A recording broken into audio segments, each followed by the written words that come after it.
2014 के पहले का भारत का परिदृश्य याद कराने आया हूं और शरद राव जी को भी कहता हूं, आप तो मंत्री थे, याद करिएगा कैसा भारत हमें सौंप कर गए थे आप। 2004 से 2014 तक ऐसी सरकार चली कि जिस सरकार में प्रधानमंत्री को कोई प्रधानमंत्री नहीं मानता था और सारे मंत्री अपने आप को प्रधानमंत्री मानते थे।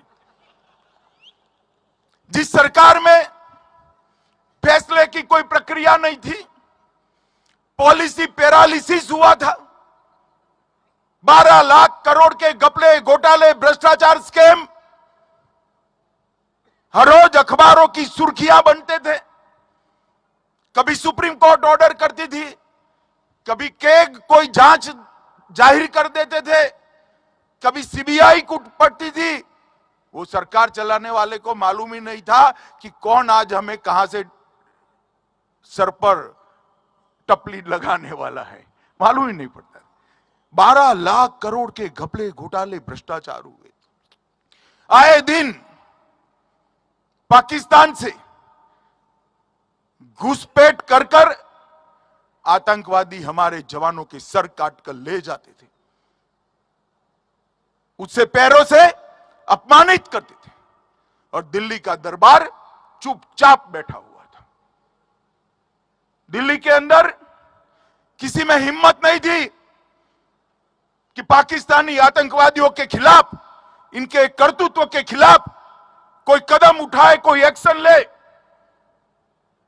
और प्रजा भी निश्वास के साथ सारी प्रक्रिया को मूक दर्शक बनकर देख रही थी।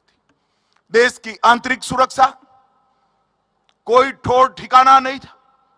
उत्तर पूर्व में ध्वजवंदन नहीं करने देते थे। नक्सलाइट क्षेत्रों में स्कूलें बंद करा दी, कलेक्टर की ऑफिस को ताले लगा दिए। कश्मीर के अंदर आए दिन बंद, हड़ताल, बम धमाके, बम विस्फोट, सारे थिएटर बंद, सारे कल कारखाने बंद।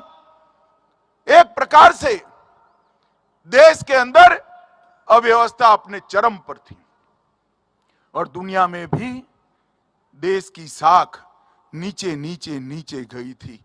और उस वक्त 2013 में भारतीय जनता पार्टी ने तय किया कि हम अगला चुनाव उस वक्त के गुजरात के मुख्यमंत्री श्री नरेंद्र मोदी के नेतृत्व में लड़ेंगे और वो हमारे प्रधानमंत्री पद के प्रत्याशी।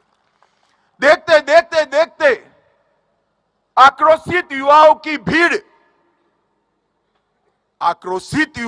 भीड़ एक बहुत बड़े बवंडर में बदल गई और सब लोग मोदी जी के पीछे लग गए। और 2014 का जो परिणाम आया, वो परिणाम मित्रों ऐतिहासिक परिणाम था। आजादी के बाद पहली बार किसी गैर कांग्रेसी दल ने पूर्ण बहुमत की सरकार बनाई। आजादी के बाद पहली बार भारतीय जनता पार्टी ने अपने बूते पर पूर्ण बहुमत की सरकार बनाई और नरेंद्र भाई इस देश के प्रधानमंत्री बने। मित्रों, और ये 2024 से 2023 का कालखंड हम सब ने देखा है। 2014 में जब प्रधानमंत्री जी को एनडीए पार्लियामेंट्री पार्टी का नेता चुनने की प्रक्रिया थी, मैं सेंट्रल हॉल में बैठा था।